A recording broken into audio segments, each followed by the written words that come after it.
Welcome to the Want to Learn podcast. I'm your host, Tapon. In this episode, I will be reviewing my year-end predictions of last year. So when I made predictions about what would happen in 2019, I'm going to talk about how I did, how I fared. Did I suck? Was I right? I made 7 predictions. We'll see how I did. And then I'll talk about 2 things. My predictions for 2020 and then my predictions for the 2020s. That's right, the whole decade. What will life be like in the year 2030? And what will happen in that whole decade. So pretty bold predictions. We'll go hammer one by one. But first, let's talk about what I predicted for 2019 and how I did. I predicted, number 1, that Donald Trump will not be impeached. Now, in 2016, right after he was elected, I predicted that he would be impeached. In 2017, I repeated the same prediction that he would be impeached.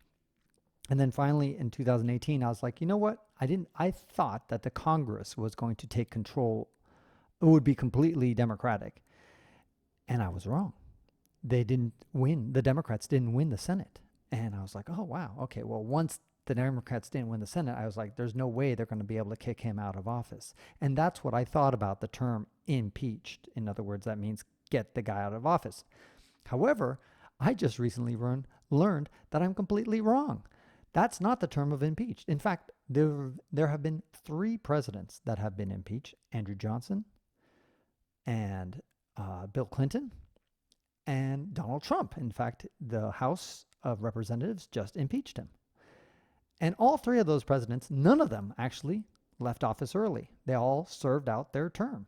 So when I hear impeached, I think of kicked out, and that's what I was talking about. And in fact, Richard Nixon was never impeached. He just resigned.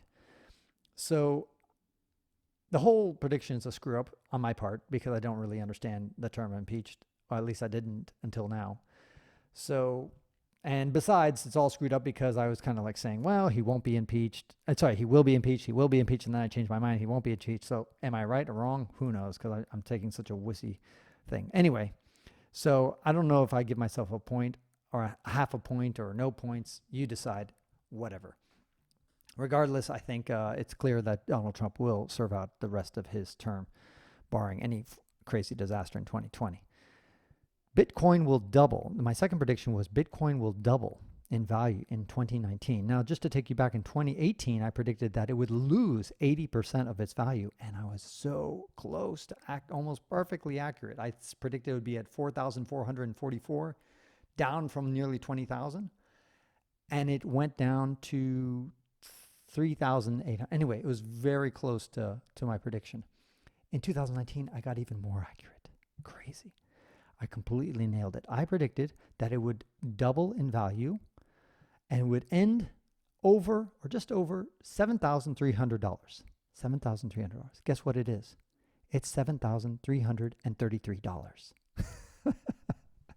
Just like crazy. I don't know how I nailed it that close. So either I'm super lucky, which of course I definitely get a bit of luck in this, or I actually know what the hell I'm doing.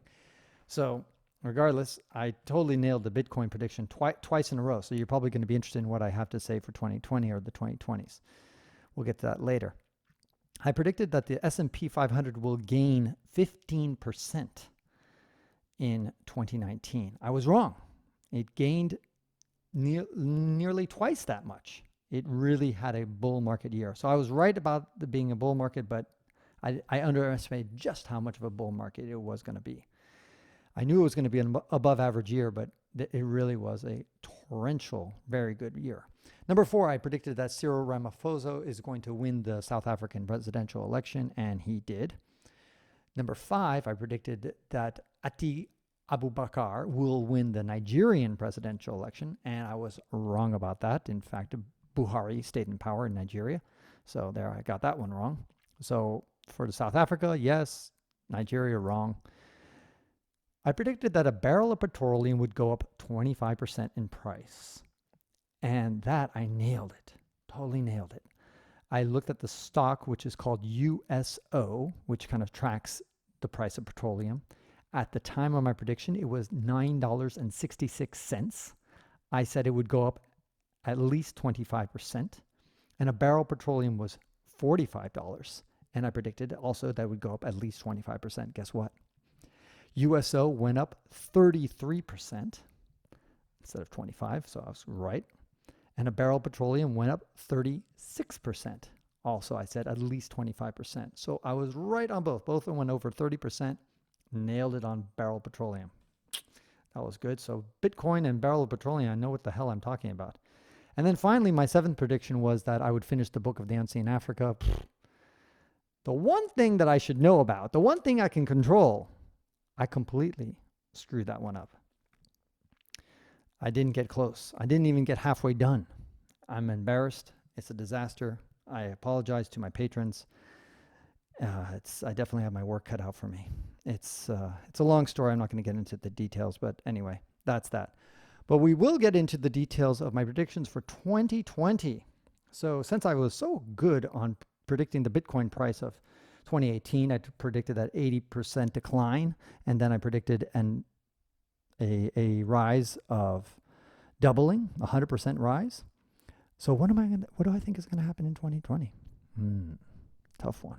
Well, I have to admit that I'm just not as confident as I was. It was easy to predict the 80% decline because when I made that prediction, Bitcoin had been rising like a demon. It was going so high, so fast. I was like, there's no way this is going to last. It's going to pull back, and it's going to pull back in a major way. And it did.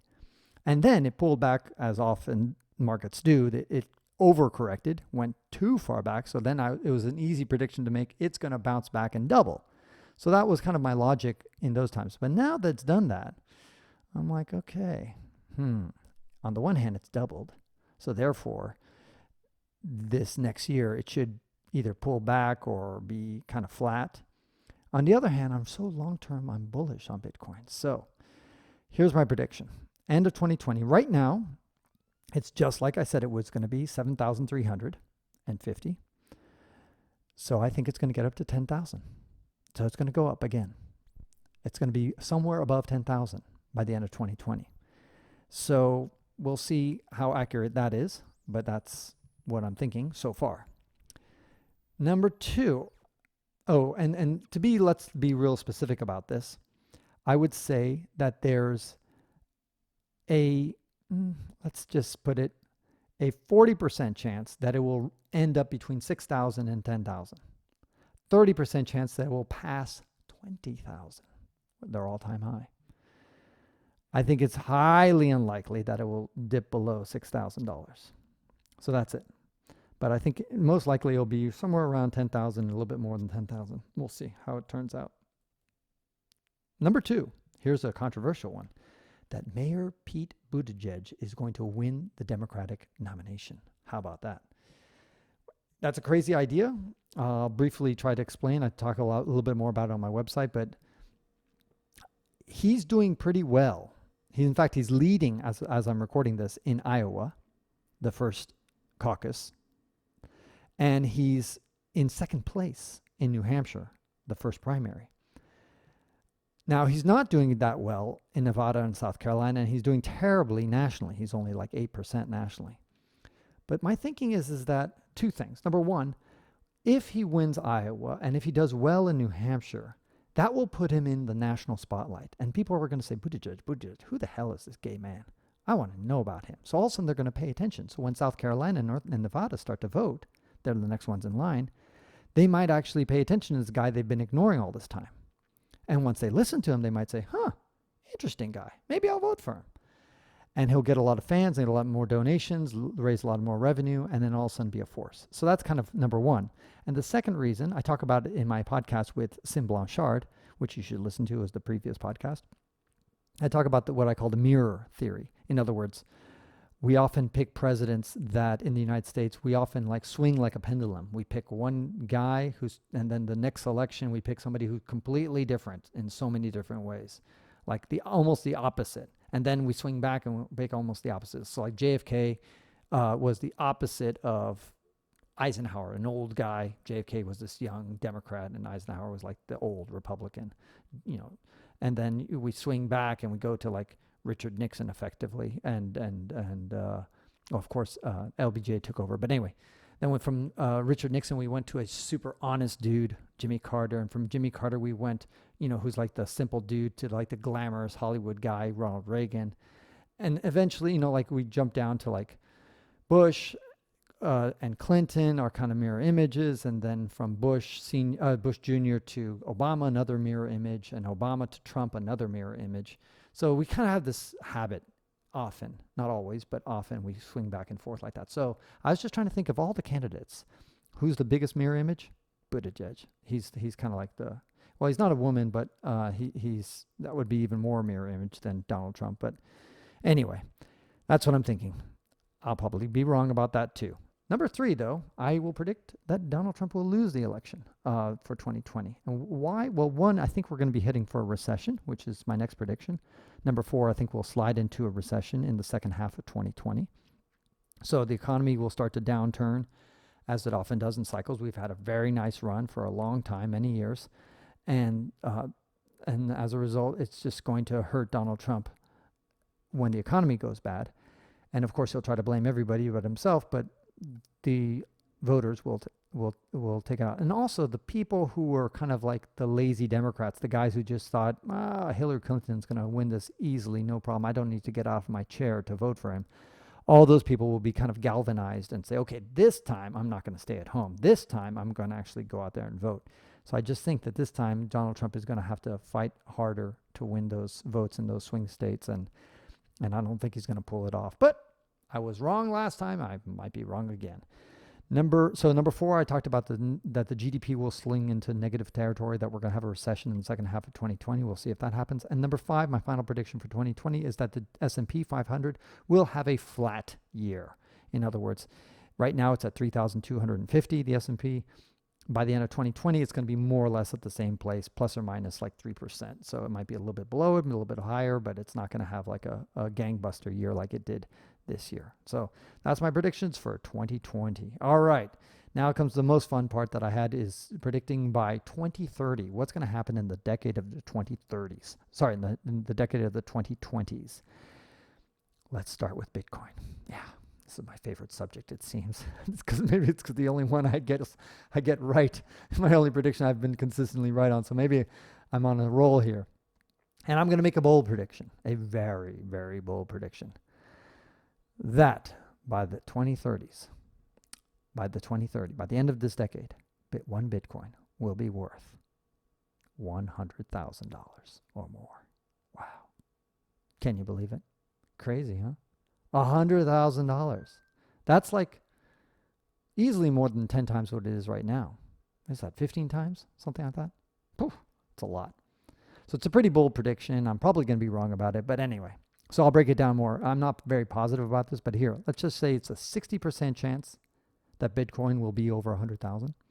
There's a 30% chance that I think it will be between 30,000, which kind of is like a 5x return, and 100,000, so between 30,000 and 100,000 in that zone. And a 5% chance that it will be worth not much of a difference, between 8,000, which is where it's kind of at right now, and 30,000. So maybe in a decade, it kind of doubles, maybe triples, something like that. So I don't think it's just going to double or triple. I think it's going to go up over 10 times. So we'll see. And there's a 5% chance that I'm utterly wrong and that Bitcoin will be worth less than it is today.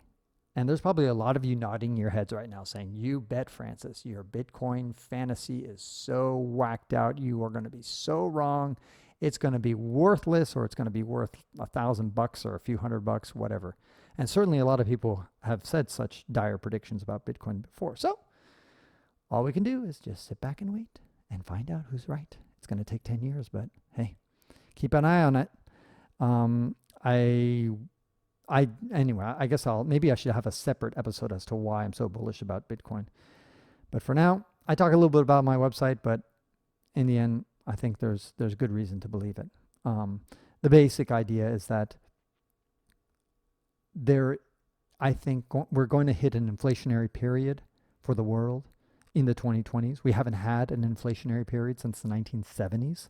And when inflation happens and currencies are devalued and lose a lot of their value as the governments print money, that will turn people off of traditional currencies and turn them on to Bitcoin. Because Bitcoin is kind of like the opposite of almost any currency out there. Because most currencies, central governments print and issue more currency every year.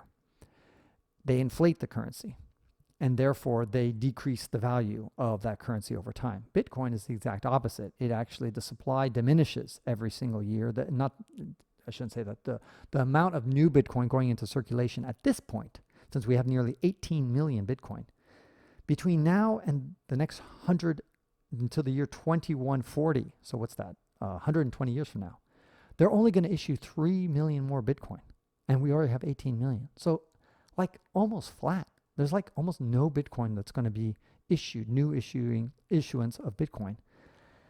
And the demand, I think, is going to go up. And yet there's like no supply. It's not like gold where you can mine some more, or avocados, or you can like plant some more. It's not like a good that you can like make more out of. It's just fixed effectively at this point. So that's going to, and you just need a few crises that will turn people on to this. So anyway, we'll see.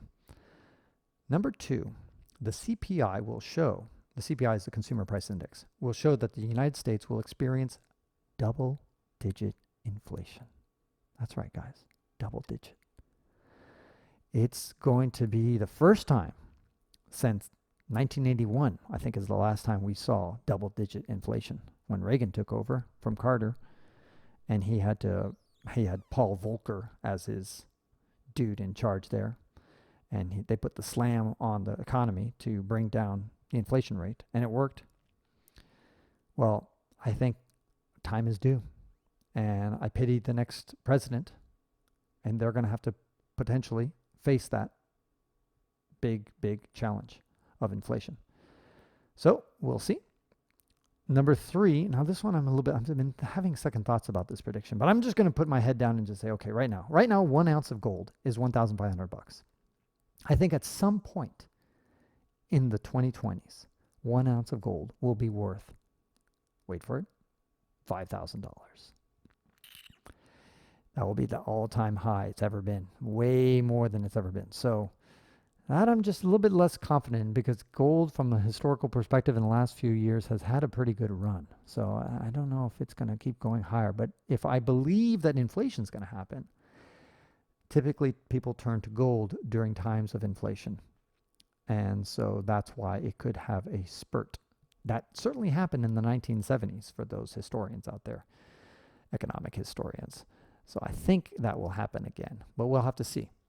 And then that's also why I think Bitcoin will do well, because Bitcoin is even more scarce than gold. It's super scarce. Number 4, I think Syria is going to become a hot tourist destination. Yeah, tourists are going to go back to Syria in the 2020s. Things are finally going to calm down. And Syria was a pretty happening place back in the day before they got all their problems. And I think people will return en masse. I should have a metric to measure that. But anyway, let's just say it's going to go up 10 times tourism, which is probably not that bold of a prediction, because right now tourism is practically zero. But here's a more interesting prediction. My 5th prediction for the 2020s. I think China's going to undergo a revolution, like a major revolution. Why?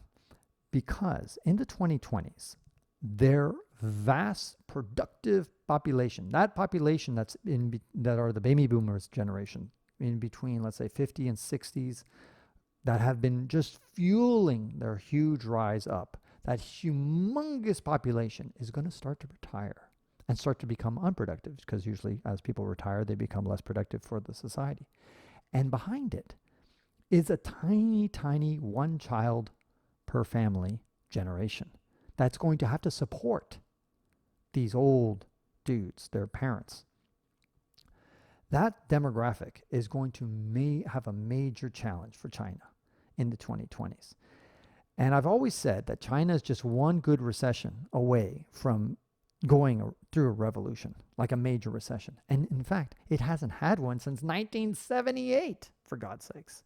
Since Deng Xiaoping took over and created this kind of liberalization policies to open up the Chinese and to go more capitalistic. Since 1978, China's been on a fucking roll. It's just been doing so well. And so, of course, people are happy to put up with the downsides of their totalitarian government and their communist government because things are going well. So as long as they're going well, people will say, like, you know what? Let's not throw them. If it ain't broke, let's just keep it. But the moment it breaks, the moment that things start to go bad, that's when they're going to say, okay, enough is enough. And here we are at the threshold of 2020, and there's still protests going on in Hong Kong. Maybe that's the fuel. Maybe that's the spark that will set it off. I don't know. It could just die out, just like Tiananmen Square died out in 1989, I think Tiananmen Square was. Maybe it will just go away. But sometime in the 2020s, I think it's going to come back again. And what do I predict? Well, specifically, I would say that 70% chance the Communist Party will fall or be substantially weakened. It will have to somehow share power, kind of like many of the communist powers did in Eastern Europe after the wall came down, especially after 1991 when the Soviet Union came down. 20% chance that China reverses course and becomes far more authoritarian. It goes more like in the direction of North Korea, where they really clamp down on their population, like really squeeze them and become complete assholes to their people.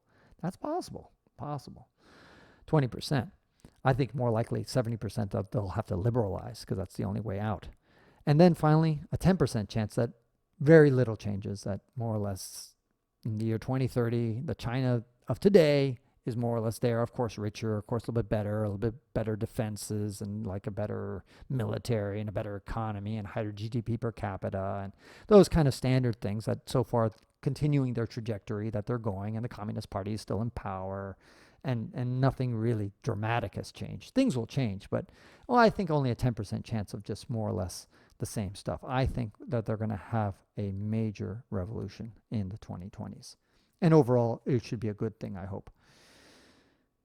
Speaking about good things, my sixth prediction is that North Korea finally gets its freedom. It's incredible to me. Absolutely incredible that North Korea has gone on and still retained a dictatorship. I mean, even Cuba, for God's sakes, had to loosen up a lot of its grip on its population after communism fell across the world. But somehow, I mean, Albania gave it up. Eastern European countries all gave it up. Russia gave it up. Everybody gave it up. Except Cuba loosened it up a lot, but really, North Korea is just incredible how they just survived all that revolution and somehow kept on to it. So I think part of the reason is that they have a certain amount of support from China. And I think if China goes into that revolution, as I just described, and their kind of big daddy support that they're getting from China disappears because China is forced to liberalize, then North Korea, they're going to be caught holding the bag, and there's going to be no way for them to kind of fight the forces that are probably brewing there. They're just not brewing enough. So I just think that will change in the 2020s. My seventh prediction, for all you feminists out there, is that the United States will finally have its first female president, which is kind of weird. I mean, it's like, I always think it's interesting that countries like Germany have had, a lot of European countries have it. Pakistan, for God's sakes, Pakistan had Benazir Bhutto, a female prime minister. I mean, Pakistan, guys, really? And they have had, and that was like, what is that, 30 years ago, or at least, when you know, it's incredible. Pakistan had it. And we're like, United States, we're standing for our liberal values, and we like, you know, female power and all this other stuff. But sheesh, it's incredible. And there's several other nations that are, you would think, Chile, for example. Chile has a female president. And yet the United States, for all its chest pounding and saying, hey, yeah, we're free and women are treated fairly and all this other stuff. And yet never have we had a female president. It's amazing. Amazing. Gotten close. Well, not even gotten close, frankly. I remember Geraldine Ferraro. Anyway, she was a vice presidential nomination for when Mondale was running in 1984 against Ronald Reagan. I remember that was the first, like, ooh, wow, a vice presidential candidate who's a female. But Mondale was completely destroyed. One state, his state, Minnesota, I think it was. That was the only state that he won. So that was it. And then I guess McCain picked that Alaskan crazy woman up in, Republican woman. I forgot her name. She just got divorced recently. Anyway, I'm blanking out on her name. You guys know what I'm talking about. And then, yeah. So anyway, I just think that sometime in the 2020s, and there's going to be not one, not two, but 3 presidential elections. So you girls out there, listen up. You got 3 chances to win: the 2020, 2024, and 2028. Those are the 3 chances that a female can win. So let's see. We'll see. But here's a more interesting question regarding that. When are we going to get the first atheist president? Really? I mean, we don't even have an atheist senator. You look at polls, and you're like, what's the opinion poll of rapists? And I think rapists score higher than atheists in many polls. At least it did like 5-10 years ago. I mean, atheists are seen as like the devil. I mean, it's not like you just don't believe in God. It's that you believe in Satan. I mean, it's really funny, like how anti-atheist this country is, the United States is. It's amazing. And so then you get people, and I'm positive, I think it's going to be kind of like homosexuality, that whole revolution in the last 20 years, let's put it, that gays have suddenly become far more accepted. And before that, it was interracial marriage. Before that, interracial marriage, whoa, that was like totally taboo back, 50 years ago. Completely taboo. Crazy. There's a great movie, old movie, black and white movie, I think it was with Cindy Poitier. It's Guess Who's Coming to Dinner. Great movie. It's kind of like the story back in that era, I think it was over 50 years ago, that a woman is going to marry a black man. And it's like, whoa, that was totally. But Hollywood is like always on the cutting edge of these kind of societal changes and captured that moment. And eventually the rest of society caught up. And nowadays most Americans have no problems with interracial marriage, and they think it's totally fine and no problems. They think it's healthy. That's a big change from 50 years ago. Huge change. And same thing with gays and lesbians, and to that matter, transgender and all this other stuff. It's crazy revolution. When I was a kid, being gay was just like, nobody wanted to admit that they were gay.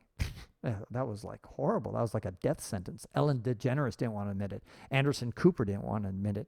And on and on. There's all sorts of people who finally came out of the closet once it was safe to come out of the closet. So anyway, I think a lot of people will come out of the closet coming out atheists once it's safe to come out of the closet. And there's been a movement, thanks to the 4 horsemen of the apocalypse, like, anyway, you guys know the 4 horsemen of the apocalypse. It's Dawkins and, oh God, I'm blanking out on all their names. That guy starts with an S. Anyway, I'm not going to mention, you Google it up. But anyway, there's been a movement, let's put it that way, for a surge of atheism, or at least so it seems. I don't think it's happening very fast. But I wish that at some point people will loosen up and accept it. But I wonder if like a Muslim will get elected before an atheist. I mean, really? It's possible. I mean, right now, actually think about it. There's those congresswomen. I think there's been one atheist congressman maybe in history. I could be wrong about that. Don't quote me. But I definitely know that we've had a couple of Muslim congressmen or congresswomen. Part of the Gang of Four, by the way, is one of them is one of them's Palestinian, so I guess maybe she might be a Muslim. Who knows? I don't follow her too closely. But anyway, so based on that fact, I would guess that maybe a Muslim president will be more likely than an atheist president. We almost got, remember when, what's his face, God, Republican from Utah who's now a senator, he's a Mormon. Hey, that almost happened. Well, I'm really digressing on this topic, so I'll get back into my predictions. Number 8, South Africa's GDP per capita ranking in African continent will fall. So right now, so way back when, like 50 years ago or so, South Africa was the number 1 GDP per capita in Africa. They were the richest country based on GDP per capita, kicking ass. Well, in the last 30 years or so since independence, they have steadily dropped down to 2, 3, 4, 5, 6, 7. Today is now 7. So I just think it's going to drop another notch, maybe to 8th, maybe to 9th, maybe now Namibia or Algeria. I think Algeria is due. Algeria is going to be a really rich country if they ever get their political act together. So it's possible that Algeria will pass it up. So, but I don't think it's going to drop out of the top 10. I don't think South Africa is going to be that screwed up. But it's just not going in the right direction. God, what a failed country that is in so many respects.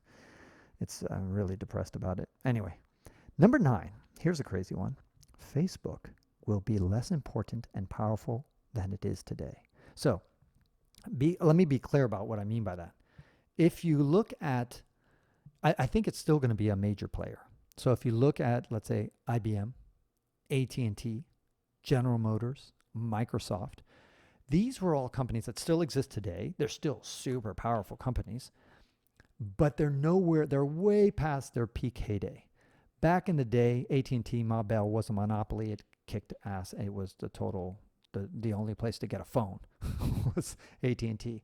IBM was the only guy to give you a mainframe computer. General Motors wasn't the only place to get a car, but pretty much dominated. And Microsoft was the only place to get an operating system or Microsoft Word or all that kind of stuff, more or less. They had a complete monopoly. And then all of them fell from power. They're still very powerful today, but they fell dramatically. So my question is like when you look at the FANGs are Facebook, Amazon, Netflix, and Google, FANG. And then S is probably means something else. I'm blanking out right now. Anyway, I just think one of those, and maybe more than one of those, will have to fall. And out of all those FANGs, those big darlings of today, I think Facebook is the most vulnerable. Because of the privacy issues, because it's so involved in their life, and the way they kind of they just make a lot of mistakes. And Netflix, it doesn't irritate people like Facebook can irritate you. Everybody likes Netflix more or less. Amazon, there's a lot of people who have anti-Amazon feelings, but in the end, it's not like a huge anti-Amazon feeling. Google, same thing. A lot of people don't like Google. They're like, oh, it's too intrusive. They know everything I'm doing and AI and blah, blah, blah. But I think out of that group, Facebook is the most in danger of people just saying, fuck you, we're leaving you, goodbye, we're moving on to something else. Now, what that something else is, I have no idea. But, at some point, I think one of these companies will fall. So, and again, let me reiterate, I'm not saying that Facebook will go out of business. No, it will still be around, just like IBM and Microsoft and General Motors and AT&T are all around. They'll just be not the big darling and the uber powerful company that it is today. It's so dominant in its space. So that's my prediction. And number 10, I will have visited by the end of this decade, the 2020s, all the countries of the world. And that would be actually very easy to accomplish because I only have about 70 countries left. That's like 7 countries a year. Super easy to do that if that's my real objective. The problem is that I love to write books about my travels. And it's the book that slows me down, just like this book on Africa. It's just crazy. It's how long it's been taking me to finish this book. It's killing me. So I got to get better at writing books more swiftly. So that's my big plan. So I need to do West and Central Asia, which is between now and the 2022.